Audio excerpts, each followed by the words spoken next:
Deux amours, mon pays est Paris,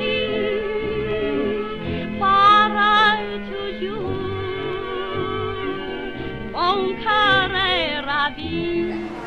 So Julia, I've been coming to Paris for a couple of years now, and I still get people that are surprised when I say there's Black Paris history. What do you think about that? Surprises me too. I've been doing this since since 1994, and I thought by now everybody's got to be on that page, but it's not true. I met somebody today who had no idea. So the work's still out there to be done. I know, and it's so interesting because I don't want to call them the characters, but the people, the history, they're so interesting. The things that they were able to achieve and the things that they did here, just amazing. Well, you could call them characters because it's like, not in a derogatory sense, but it is a stage. Everybody gets on, they do their little bit, and it continues on and on and on. So it is very much like a stage here. So who are your favorites? There's some stories that really that stay with me longer than others. For example, Richard Wright's story, just because the evolution of the progress of his talent and his abilities and his exploration just went from one extreme to the next. Wow. And he was definitely a leader. Wow. He was definitely an icon and an example of what can be done here. When he came, he was already well known here. Already well known because he'd written the book Native Son, and his book was being translated all over. It made a huge like explosion in the States, right, just because of the theme of it and the way he approached it. And then when he got to Paris, people knew his book. The intellectuals knew his book. Wow. All the writers knew his book. So he didn't come in like the back door with like $20 in his pocket. He came through like the red carpet. He was celeb when he got here. He was celeb when he got.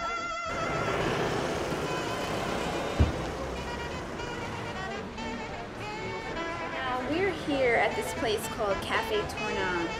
Is there a history to this place? I mean, did they meet here weekly, or this place is situated? It's just behind the Luxembourg Gardens are just behind us, and Richard Wright's home was like a block away from here. Okay. So it would stand to reason that this would be like one of his major hangouts, but not just any old hangout. When Richard Wright wanted to be recognized as I'm Richard Wright, this is where he came to the Tournant, because this is where the American literary community hung out. Some people were here just a very short time, like Meta Warwick. She was a sculptress, and she right here it was just waiting for her. She got here the year 1899 that the Fine Arts, the School of Fine Arts opened, L'École des Beaux-Arts, the year that opened to women, I should say. So she was able to take it that year, and then she met Rodin, the sculptor. I mean, how many times are you gonna read Rodin?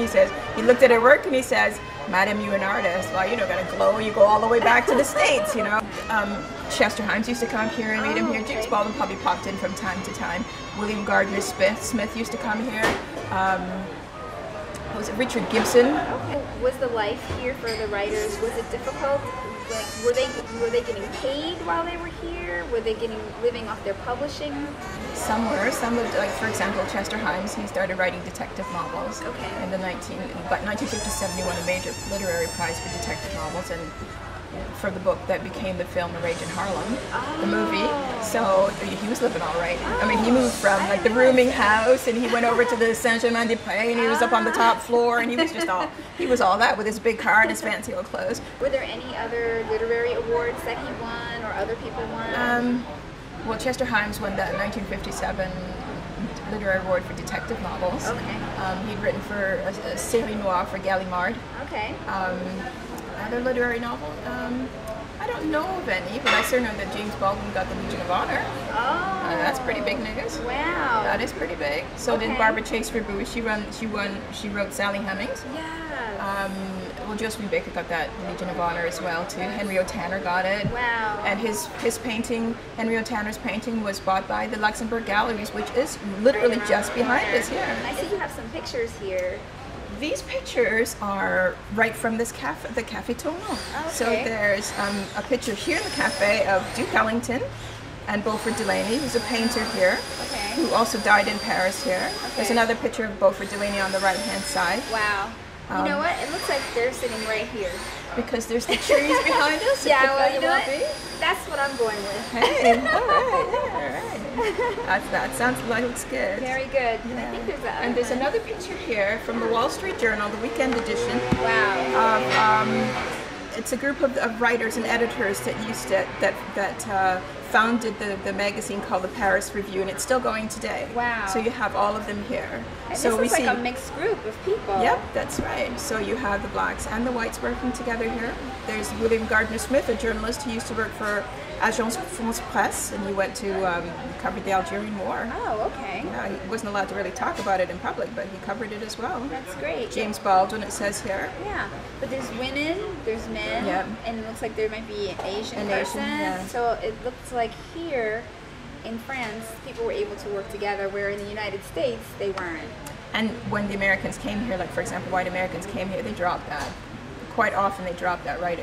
Was it easy? The racism The racism? Oh. I mean, they put it on the back burner. Okay. They put it on the back burner because I mean, it's not something that just goes away right away, right? Yeah. So when they got here, they could be whatever was really in their heart. For example, when they were back in the States, they were expected to behave in a certain way towards different races.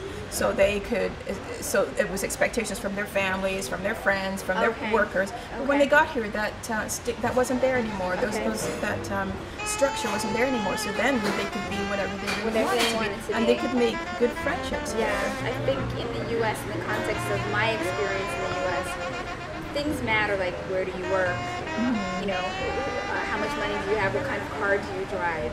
Those kind of things kind of dictate who you are socially in the United States, and it plays a big role in your relationships. Right. But here in France, I just didn't find that to be at all important. And, you know, I really got a chance to just be me, and whoever was attracted to me, we became friends. Well, that's like, it's a meeting of minds. Yeah. It's like you attract people, Yeah. and then it's not that race doesn't matter, but you attract people that are like you, Yes. like maybe that move around a lot, Yeah. that like international things, and so you're able to break through. Yeah. And I find that too easier to Yeah, make friends. that's what this time period represents for me, an opportunity for people of color to come, thrive, succeed, and live their life's dreams to the fullest.